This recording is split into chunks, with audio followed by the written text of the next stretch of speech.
Good morning, जय हिंद बच्चों। दीपक sir की पाठशाला में क्लास 10th के बच्चों का स्वागत और अभिनंदन है। आप लोग जानते हैं कि मैं आप लोग के लिए PYQ सीरीज स्टार्ट किया हूं और मैं तब तक नहीं रुकूंगा जब तक आपका बोर्ड एग्जाम हो नहीं जाता है। मैंने अपने जो प्रीवियस मेरा वीडियो था उसमें हमने एक सेट का MCQ क्वेश्चन 1 से लेकर 20 तक पूरा सॉल्व किया था।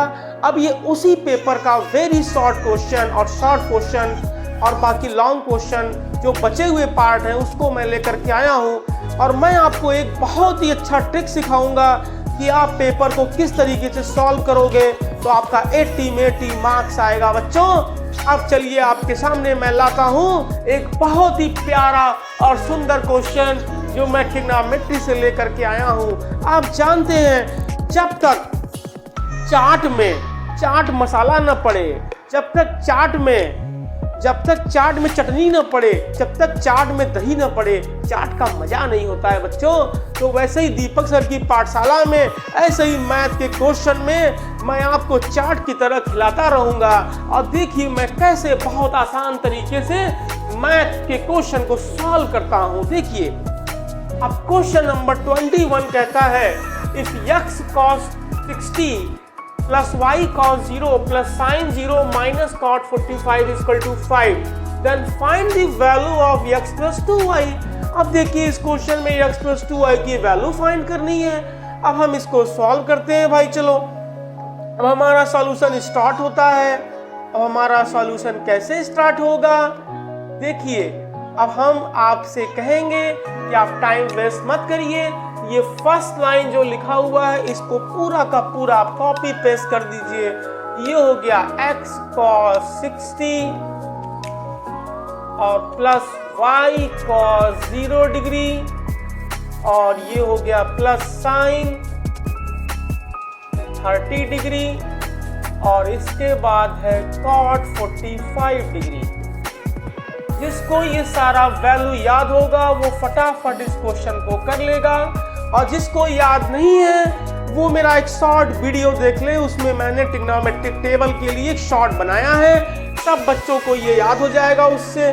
आप तुरंत यहाँ पर क्या करो बच्चों, cos 60 की वैल्यू पुट करो और cos 60 की वैल्यू होती है 1/2, cos 0 की वैल्यू होती है 1, sin 30 की वैल्यू भी होती है 1/2 और cot 45 की वैल्यू 1 is equal to 5। अब यहाँ से फटाक से आप LCM ले लो तो 2 से यहाँ मल्टीप्लाई कर दो तो ये x हो जाएगा और प्लस ये 2y हो जाएगा और यही हमको फाइंड करना है। और फिर प्लस ये कितना हो गया 1 और -2 is equal to 10। ओके अब ये देखो x plus 2y की वैल्यू यहाँ से कितनी आ गई बच्चों, ये आ गई -1 और 10 घर जाएगा तो ये 11 हो जाएगा। तो इस तरीके से इसकी वैल्यू बच्चों कितनी आ गई, 11 आ गई। तो आंसर जो होगा हमारा वो 11 होगा। तो इतना करोगे फुल मार्क्स पाओगे। ओके चलो हम करते हैं इसका जो R दिया हुआ है। अब R को हम इसी में कर दें भाई, इसी पेज पर हम इसको सॉल्व करने की कोशिश करते हैं। देखिए अब इस क्वेश्चन में कह रहा है tan 60 डिग्री अपॉन दिस। तो आप क्या करोगे, पहले ये क्वेश्चन राइट करोगे और फिर इसमें इवैल्यूएट करना है, प्रूव करना नहीं है। सिंपल वैल्यू पुटिंग क्वेश्चन दोनों ही था। आप यहाँ से पुट कर देंगे। tan 60 की वैल्यू होती है √3 होती है ना बच्चों। Okay whole square upon sin 60 की वैल्यू होती है √3/2। तो आप यहाँ √3/2 लिखेंगे होल स्क्वायर।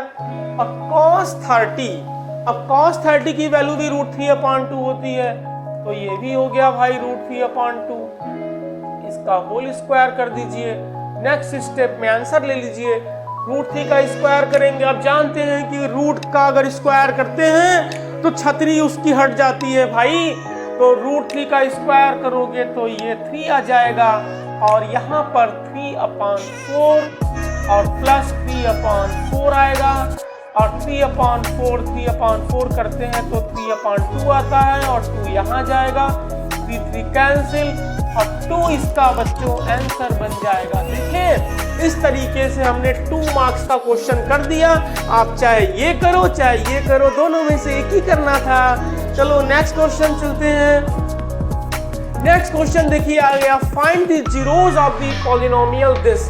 अब देखिए ये क्वेश्चन कितना प्यारा है। आपको पता होना चाहिए कि पॉलिनोमियल का जीरोस कैसे फाइंड करते हैं। तो जीरोस फाइंड करने के लिए first of all we have to put px equal to 0। तो आप यहां पर लिखेंगे सॉल्यूशन में। ओके, अब यहां पर आप लिखेंगे for the zeros of polynomial यानी px, put px equal to 0। आप यहाँ बच्चों px इक्वल टू 0 पुट कर देंगे। किसी भी क्वेश्चन में अगर आपको जीरोस फाइंड करना है तो first of all we have to put px equal to 0 and solve this equation for x। तो अब यहाँ से x square plus 4/3 x minus 4/3 equal to 0। 3 से मल्टीप्लाई कर दीजिए इसमें, तो ये हो गया 3x स्क्वायर प्लस 4x और माइनस 4 इज इक्वल टू 0। ये फैक्टराइज कैसे होगा, इसको मिडिल टर्म स्प्लिटिंग करेंगे। इसका 4 3 कितना होता है 12, और 12 का ऐसा फैक्टर करेंगे हम कि इसको माइनस करने से, यहाँ साइन माइनस है तो माइनस करने से आना चाहिए 4। तो देखिए यहाँ पर 12 आया, तो इससे नहीं आ रहा है तो इसको 6 इंटू 2 में ब्रेक करिए, और जब 6 माइनस 2 करेंगे तो ये आएगा 4। तो आप इसको पहले इस तरीके से फैक्टराइज कर दीजिए बच्चों। तो ये हो गया 3x स्क्वायर और ये 6x माइनस हो गया 2x और माइनस 4 इक्वल टू 0। अब 3x यहाँ से कॉमन ले लीजिए, तो x minus common means divide करना, तो x प्लस 2 हो जाएगा। माइनस यहाँ से देखिए इसमें 2 कॉमन है, 2 कॉमन लेंगे, और जब आप नेगेटिव कॉमन लेते हैं तो साइन इसका चेंज आता है, तो ये भी x प्लस 2 आएगा। मिडिल टर्म स्प्लिटिंग की खास बात क्या होती है कि दोनों ही ब्रैकेट ये सेम आने चाहिए। अब इसके बाद आप क्या करेंगे, x प्लस 2 यहाँ दोनों में कॉमन हो जाएगा, और ये आएगा 3x minus 2 is equal to 0। अब जब ये 0 हो जाता है तो आइदर दिस इक्वल टू 0 और दिस इक्वल टू 0। तो आप अगर यहाँ से इस x प्लस 2 इक्वल टू 0 करते हैं तो x की वैल्यू आती है -2। If second 3x minus 2 is equal to 0 करते हैं तो x की वैल्यू आती है 2/3। सो जीरोज आर -2 एंड 2/3। तो इसका आंसर आप क्या लिखेंगे, -2 एंड 2/3। ओके, तो इस तरीके से हमने देखिए क्वेश्चन नंबर 22 को भी सॉल्व कर दिया। अब चलिए देखते हैं 23 नंबर पे क्या है। तो 23 नंबर जो है वो कोऑर्डिनेट से क्वेश्चन दिया हुआ है। The coordinates of a centre of circle are this comma this the value, find the value of a if the circle passes through the point 11, -9 and has diameter is equal to 10√2। It means क्या हो गया कि सबसे पहले हम क्या करते हैं बच्चों, एक सर्कल ड्रा करते हैं। चलिए भाई एक सर्कल ड्रा किया जाए। पहले एक सर्कल ले लेते हैं। ये पहले मैं एक सर्कल ले लेता हूं, इसको थोड़ा सा मैं और अच्छा कर देता हूं।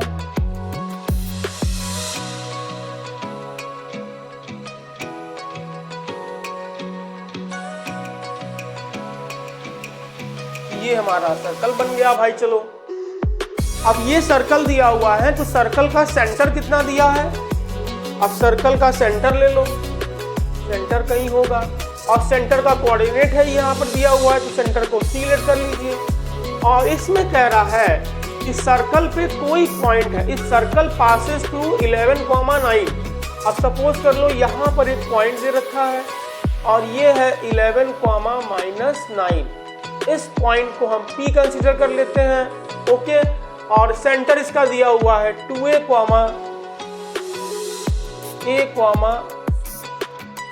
a-7। ओके, अब ये सेंटर दे दिया।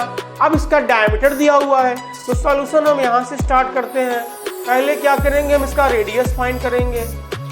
तो radius of circle r is equal to diameter का हाफ होता है, तो डायमीटर की वैल्यू कितनी दे रखी हुई है, 10√2 दी हुई है, तो 2 से डिवाइड कर देंगे तो ये बच्चों आ जाएगा 5√2। तो ये इसका रेडियस निकल गया और यूनिट भी दिया हुआ है तो ये यूनिट्स में ही रहेगा, इसको ऐसे ही रख दो। अब देखो सेंटर से सर्कमफरेंस पर कोई भी पॉइंट है, डिस्टेंस किसके इक्वल होता है, रेडियस के इक्वल होता है, तो आप यहाँ से लिखोगे डिस्टेंस बिटवीन CP और CP इक्वल टू यहाँ यूज करोगे फॉर्मूला, डिस्टेंस फॉर्मूला। और डिस्टेंस फॉर्मूला अगर आपको याद होगा तो डिस्टेंस फॉर्मूला बच्चे क्या करते हैं, distance formula D equal to आप लोग को याद होना चाहिए, ये होता है √x2 - x1 होल स्क्वायर और plus y2 - y1 whole square. तो हम लोग करेंगे क्या, इसी फॉर्मूले का यहाँ पर यूज कर देंगे और ये मेरा आंसर आ जाएगा। इस फॉर्मूले का यूज करेंगे आप, तो यहाँ देखिए क्या है, ये x2 - x1, तो ये 2a को ले लो x2, तो 2a - x1 11 हो गया, तो 2a - 11 का होल स्क्वायर और प्लस y2 - y1, तो y2 हो गया हमारा a - 7, तो a - 7 और ये माइनस होगा तो ये प्लस हो जाएगा और ये यहाँ से हमारा हो गया होल स्क्वायर। ओके, अब CP की वैल्यू कितनी दी हुई है, ये दी हुई है यहाँ से 5√2, तो ये 5√2 कर दीजिए आप और लगे हाथ इसका स्क्वायरिंग भी कर दीजिए। अब जब स्क्वायरिंग कर देंगे तो यहाँ का रूट हट जाएगा, तो 2a - 11 का होल स्क्वायर कर दो, ये हो गया 4a² प्लस 121, अब माइनस 11 2 या 22, ये हो गया 44a और प्लस ये कितना आएगा, a + 2 का होल स्क्वायर हो जाएगा, तो ये होगा a² प्लस 2 का स्क्वायर 4 प्लस 4a। ओके, अब इसको थोड़ा सिंप्लीफाई कर लो, इसका स्क्वायर करोगे तो ये आएगा 5 5 जा 25 और 2 जा 50, तो ये हो गया 50 इज इक्वल टू, देखो यहाँ से 4a² है बच्चों और यहाँ से a² है, तो ये कितना बन गया, 5a² बन गया भाई। अब यहाँ से a कितना है, देखो ये 44a और ये 4a, तो ये हो गया -40a और 121 प्लस 5 4 करोगे तो ये कितना आ जाएगा, 125 आ जाएगा। अब इसको थोड़ा सा और सिंप्लीफाई कर लो, तो ये हो गया हमारा 5a² और -40a और ये उस साइड जाएगा तो प्लस 75 इज इक्वल टू 0 आ जाएगा। इसको थोड़ा सिंप्लीफाई कर लो, जब सिंप्लीफाई करोगे तो ये 5 से डिवाइड कर दो, तो इसमें ये कितना हो जाएगा, a² और ये माइनस हो गया 5 8 जा 40 और प्लस ये 15 हो जाएगा इज इक्वल टू 0। इसको फैक्टराइज जब आप करेंगे देखिए तो ये कितना आएगा, ये 15 है तो 15 को ऐसा फैक्टर करोगे कि 3 और 5 आएगा, 3 + 5 8 आ जाएगा।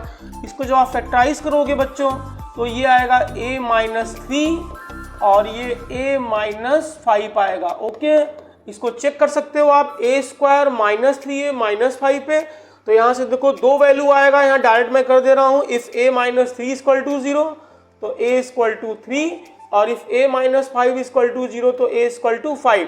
तो इसका मतलब क्या हो गया, इसका जो a का वैल्यू आएगा वो 3 और 5 आएगा। ओके बच्चों, अच्छा लग रहा है आपको सॉल्व करने में ऐसे क्वेश्चन को, इसमें कोई प्रॉब्लम नहीं है, आप इजीली इसको सॉल्व कर लोगे।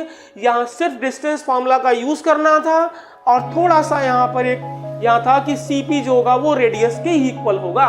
ओके बच्चों, चलिए नेक्स्ट क्वेश्चन में चलते हैं। नेक्स्ट क्वेश्चन नंबर 24 ये कह रहा है कि if triangle ABC and triangle PQR, अब 2 ट्रायंगल देखो यहाँ दिए हुए हैं, अब ये वाला जो सिंबल यहाँ बनता है इसको हम लोग बोलते हैं सिमिलर का सिंबल। ओके, और जब ऐसा सिंबल बनता है तो ये कॉन्ग्रुएंट का होता है और केवल ऐसा सिंबल बनता है तो ये सिमिलर का होता है। अब आप जानते हैं कि व्हेन 2 ट्रायंगल्स आर सिमिलर, जब 2 ट्रायंगल सिमिलर होते हैं तो 2 ही बातें होती हैं, या तो उनके जो 3 एंगल्स होते हैं करस्पॉन्डिंग एंगल्स आर इक्वल होते हैं या करस्पॉन्डिंग साइड के रेशियो सेम होते हैं। तो यहाँ देखिए साइड की कहानी है, सिर्फ एंगल नहीं है। तो हम एक पहले क्या करेंगे, एक रफली 2 ट्रायंगल्स को बना लेंगे। अब 2 ट्रायंगल्स को आप ड्रॉ कर लीजिए। चलिए, अब दोनों ट्रायंगल सिमिलर हैं। ओके, तो छोटा बड़ा बना लीजिए थोड़ा सा इसको। ये चलो हमने दो ट्रायंगल बना दिया, एक ट्रायंगल हमारा हो गया ABC, अब दूसरा वाला ट्रायंगल हो गया बच्चों PQR। ओके, अब इसमें क्या क्या गिवन है, देखो AB की वैल्यू कितनी दी हुई है, 6 दी हुई है, इसको 6 cm कर लो। और BC की वैल्यू कितनी दी हुई है, 4 cm दी हुई है, 4 cm लिख दो। और AC की वैल्यू दी हुई है 8 cm। ओके, और इस एंगल में केवल PR दे रखा है, तो PR मीन्स क्या हो गया बच्चों, ये हो गया 6 cm। और ये दोनों वैल्यू नहीं दिया हुआ है, और इन्हीं दोनों का हमसे PQ का और QR का सम पूछा है, नो प्रॉब्लम। तो if two triangles are similar, तो हम सॉल्यूशन यहाँ से स्टार्ट करते हैं। सॉल्यूशन में हम लोग क्या लिखेंगे, पहले यही लिख दो, triangle ABC is similar to triangle PQR। ये ट्रायंगल सिमिलर है, सो यहां पर this upon this, AB upon PQ, AB upon PQ is equal to BC upon QR, BC upon QR is equal to AC upon PR। ये कितना आसान था बच्चों, देखो हमने ये पुट कर दिया। अब जो जो वैल्यू भैया गिवन है उसको पुट कर दो। तो AB की वैल्यू 6 दी हुई है, PQ is not given, PQ की जगह PQ रहने दो। BC की वैल्यू कितनी दी रखी है, 4 दे रखी है। और QR नॉट गिवन, QR की वैल्यू गिवन नहीं है।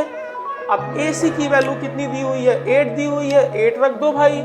और यहां से PR की वैल्यू दी हुई है 6। अब इसको 6 पुट कर दो। अब एक बार भाई इसको मिला दो, एक बार इसको मिला दो। अब देखो हम क्या करेंगे, पहले हम इसको और इसको लेके चलते हैं। तो 6 upon PQ is equal to 8 upon 6 को सिंप्लीफाई कर लो, 2 4 जा और ये 2 3 जा, तो ये कितना आ गया, 4 अपॉन 3 आ गया। क्रॉस मल्टीप्लाई कर दो, तो PQ की वैल्यू कितनी आ जाएगी बच्चों, PQ की वैल्यू आ जाएगी यहाँ से, इसको डिवाइड कर दो, 18 अपॉन 6 तीजा हो जाएगा 18, 18 अपॉन 4। और 18 अपॉन 4 का मतलब क्या होता है बच्चों, ये होता है 9 अपॉन 2, और 9 अपॉन 2 का मतलब होता है 4.5। तो PQ की वैल्यू आ गई 4.5 cm। अब इसके बाद इसको ले लो यहाँ से, जब इसको लोगे तो क्या आएगा, 4 upon QR, 4 upon QR equal to आ गया 4 अपॉन 3। अब 4 से 4 कैंसिल हो गया, 4 से 4 कैंसिल हो गया, तो QR की वैल्यू कितनी आ गई, 3 cm आ गई। ओके, अब यहां से पूछा क्वेश्चन में क्या है, PQ प्लस QR पूछा है, तो PQ प्लस QR की वैल्यू आप यहां से पुट कर दो भाई, यहीं से पुट कर दो। तो PQ की वैल्यू कितनी आई थी हमारी, 4.5 आई थी, और QR की वैल्यू कितनी आई थी, 3 आई थी। दोनों को जब प्लस कर दोगे तो ये हो जाएगा 7.5 cm। ओके, तो ये हमारा इस क्वेश्चन का आंसर हो गया, फटाक से आपको मार्क्स पूरा मिल जाएगा। ओके बच्चों, चलो नेक्स्ट क्वेश्चन पे चलते हैं हम। नेक्स्ट क्वेश्चन क्या कह रहा है, देखो ये भी बहुत ही बेहतरीन क्वेश्चन है, ये उसी क्वेश्चन का चॉइस था, आप या तो वो क्वेश्चन करो या तो ये क्वेश्चन करो। देखो अब इस क्वेश्चन को सॉल्व कैसे करेंगे हम, इसमें लिखा हुआ है इन द गिवन फिगर, देखिए ध्यान समझिएगा, QR upon QS, QR upon QS और QT upon PR, QT upon PR दिया हुआ है, और साथ में दे रखा है एंगल 1 इक्वल टू एंगल 2। तो आप यही सॉल्यूशन कर दीजिए इसका। तो सॉल्यूशन हम कैसे करेंगे, देखो यहाँ से, जब angle 1 equal to angle 2 given है, ये बच्चों हो गया हमारा गिवन। अब जब ये गिवन हो गया तो आप जानते हैं कि किसी ट्रायंगल में, मतलब क्या हो गया, इन ट्रायंगल अगर हम बात करते हैं, इन ट्रायंगल PQR, तो PQR में आप देखिए जब एंगल 1 एंगल 2 के इक्वल हो गया तो अपोजिट साइड्स भी क्या हो जाएंगे, इक्वल हो जाएंगे। तो ये साइड और ये साइड भी आपस में क्या इक्वल हो जाएंगे। तो इसका मतलब हो जाएगा हमारा यहाँ से QP, मतलब PQ इक्वल टू क्या हो गया बच्चों, यहाँ से PR हो गया। और रीजन आप दोगे यहाँ पर, opposite sides of equal angles. Okay, तो these are the opposite sides of equal angles. तो ये दोनों एंगल इक्वल था इसलिए ये इक्वल हो जाएगा। अब आइए यहाँ से जो गिवन लिखा है, अब आप बच्चों क्या करिएगा, गिवन लिख दीजिएगा अपना, और जब गिवन लिख देंगे तो गिवन में देखिए यहाँ से स्टार्ट करिए, इसमें दे रखा है QR अपॉन QS और QT, तो QT को QT ही रहने देते हैं, और PR, तो PR की वैल्यू हमने यहाँ क्या फाइंड करी है, PQ फाइंड करी है, तो इसको PQ लिख दीजिए आप।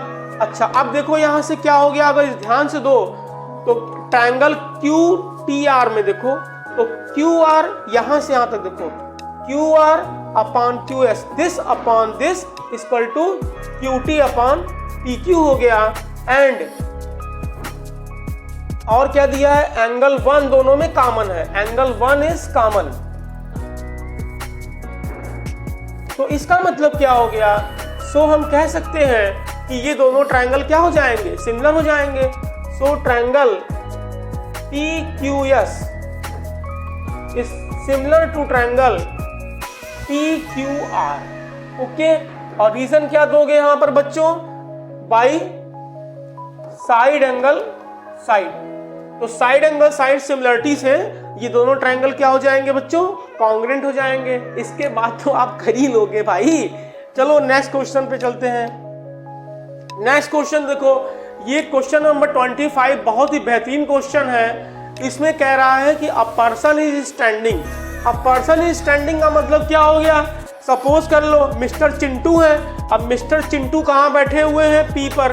ये सर्कुलर ग्राउंड है और इनकी एंट्री इसमें वैन है, तो चिंटू जी यहाँ बैठे हुए हैं और इनका सेंटर से जो डिस्टेंस दे रखा है वो कितना है, वो सेंटर से इनका डिस्टेंस दे रखा है 26। तो आप यहां से यहां तक का डिस्टेंस 26 कर दो भाई, इसी फिगर में मीटर है ये मीटर है भाई, तो 26 मीटर कर दो इसको। चलो, और पूछा है कि found that is distance from point A and B. तो ए से और बी से इसका जो डिस्टेंस है वो 10 दिया हुआ है। वैसे भी tangent from external points are equal होते हैं, आपको पता ही है थ्योरम ये, तो ये 10 दे रखा है। तो पूछा है रेडियस फाइंड करो, तो रेडियस ये भी होता है ये भी होता है, और आप जानते हैं कि radius is perpendicular to tangent. तो सबसे पहला काम क्या करेंगे आप यहाँ सोल्यूशन में, यहीं से स्टार्ट करेंगे और लिखेंगे angle OAP in triangle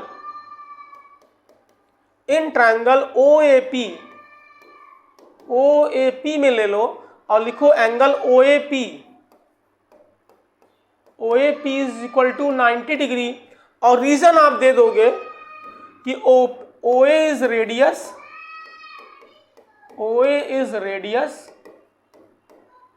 and PA is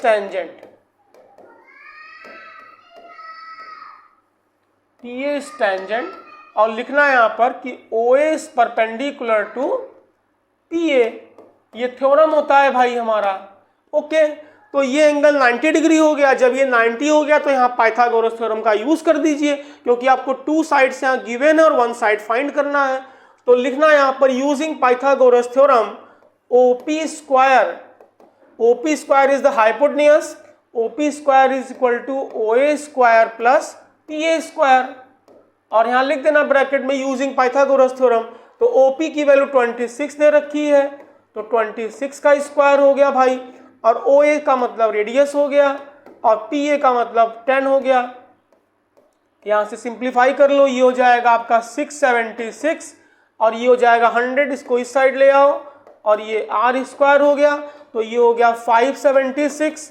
तो 576 is equal to R square, it means R equal to radius negative में पॉसिबल है नहीं, तो 576 का स्क्वायर रूट 24 होता है, तो 24 मीटर इसका आंसर आ जाएगा। It means radius of circular ground is 24 metre. तो इस तरीके से देखिए ये क्वेश्चन भी सॉल्व हो गया। अपोजिट साइड का तो हम पहले लिखेंगे टू प्रूव।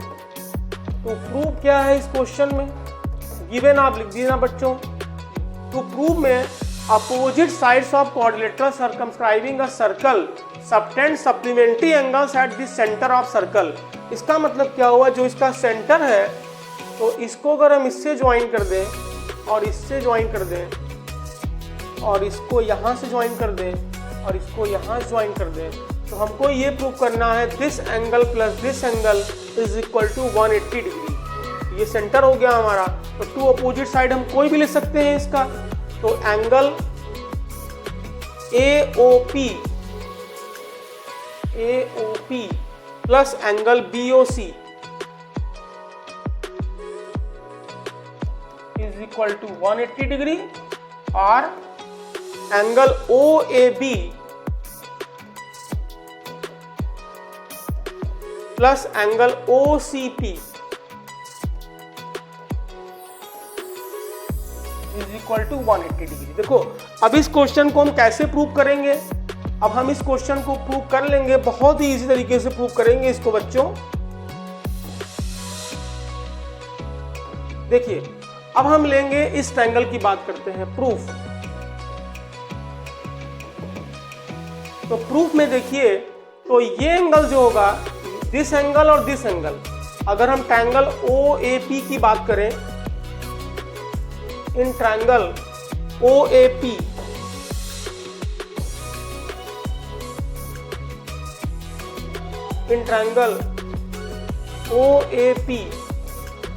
तो OAP में अगर देखोगे आप तो ये एंगल जो होगा वो 180 माइनस दिस प्लस दिस के इक्वल होगा। और एक्सटर्नल पॉइंट से अगर ट्रेंजेंट ड्रा करते हैं तो ये दोनों एंगल इक्वल होते हैं आपस में। तो ये एंगल अगर A है तो ये एंगल कितना हो गया, A/2 हो गया और ये D/2 हो गया। ओके, तो यहां से आप लिखोगे angle AOP, angle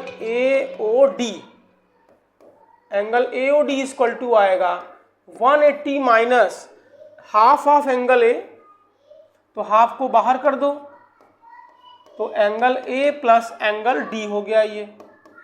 okay, similarly in triangle OAC की बात करो, OAC की बात करोगे तो एंगल BOC की वैल्यू भी आ जाएगी 180 डिग्री माइनस हाफ ऑफ, और ये एंगल भी ऐसे ही क्या हो जाएगा, ये B/2 और ये भी B/2 हो जाएगा। रीजन आप लिख देना ब्रैकेट में, एक्सटर्नल पॉइंट से टेंजेंट ड्रा कर रहे हैं तो ये इक्वल एंगल बनाता है सेंटर पे, तो ये एंगल B प्लस C हो जाएगा। अब इन दोनों इक्वेशन को प्लस कर दीजिए आप, इसको प्लस कर देंगे तो angle AOD plus angle BOC हो जाएगा। तो AOD और प्लस एंगल BOC और ये 180 360 हो गया और माइनस हाफ। अब डायरेक्ट मैं कर रहा हूं बच्चों, A plus B plus C plus D, तो ये चारों एंगल क्वाड्रिलेटरल के हैं, इसका सम कितना होता है 360 होता है, तो 360 डिग्री हो जाएगा और ये आ जाएगा हमारा 360 और माइनस 180, और जब इसको सॉल्व करोगे तो ये आ जाएगा 180 डिग्री। और यही हमको प्रूव करना था कि this angle plus this angle is equal to 180 degree. तो similarly we can say this angle और plus this angle is equal to also 180 degree. Okay बच्चों, तो इस तरीके से देखिए हमने क्वेश्चन को सॉल्व कर दिया और आप ऐसे ही सॉल्व करिए। अब चलते हैं नेक्स्ट क्वेश्चन पे। नेक्स्ट क्वेश्चन देखिए ट्रिग्नोमेट्री से है 27 नंबर। इसमें कह रहा है prove that tan theta upon 1 minus cos theta plus cos theta upon 1 minus tan theta is equal to 1 plus sec और कोस। देखिए इस क्वेश्चन को अगर आपको सॉल्व करना है तो आप हमारे ट्रिक से करेंगे तो बहुत जल्दी कर लेंगे, और नहीं इसको साइन कास्ट में ब्रेक करेंगे तो फंस जाएंगे पहले, और वो रूल जो होता है वो काफी लेंदी होता है।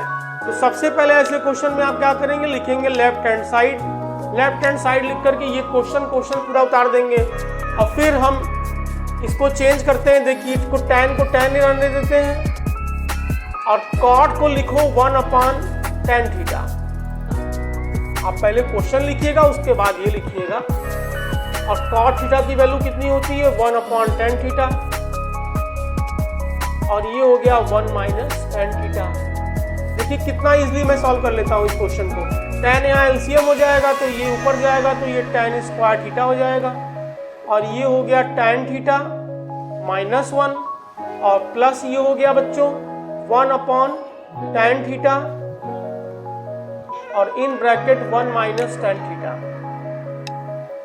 ओके, अब यहां से आप सिंपल एलसीएम ले लो केवल, तो ये हो गया tan theta into tan theta -1, तो ये कैंसिल हो जाएगा, तो ये आ जाएगा tan क्यूब थीटा। और ये देखो tan से tan कैंसिल हो जाएगा, ये 1 माइनस tan, ये tan -1, तो ये नेगेटिव आएगा। अब a cube minus B cube का यहाँ फॉर्मूला अप्लाई कर दो, तो यहाँ पर फर्स्ट ब्रैकेट में आता है a माइनस बी और in the second bracket a square और प्लस b स्क्वायर और प्लस ab, ये आ गया। अब यहाँ से अपॉन में आ गया मेरा tan थीटा और ये tan theta -1, tan theta -1 tan theta minus cancel. अब इसको सॉल्व कर लो, अब इसको सॉल्व कर लो तो tan से डिवाइड कर दो। यहाँ देखो पहले 1 प्लस tan स्क्वायर थीटा, तो 1 प्लस tan स्क्वायर थीटा को हम लोग कहते हैं sec square theta, sec square theta upon tan theta कर लीजिए और प्लस यहाँ tan theta upon tan theta करेंगे तो ये कट के 1 आ जाएगा। अब सेक को यहाँ पर चेंज कर लो लास्ट में, ये cos स्क्वायर थीटा हो गया और tan को चेंज करो sin theta upon cos theta में, प्लस 1, cos से cos कैंसिल हो गया। अब 1 अपॉन cos होता है सेक थीटा और 1 अपॉन sin होता है कोसेक थीटा और प्लस 1, ये बच्चों चेक कर लो, ये हो गया हमारा राइट हैंड साइड। ओके बच्चों, नोट कर लो।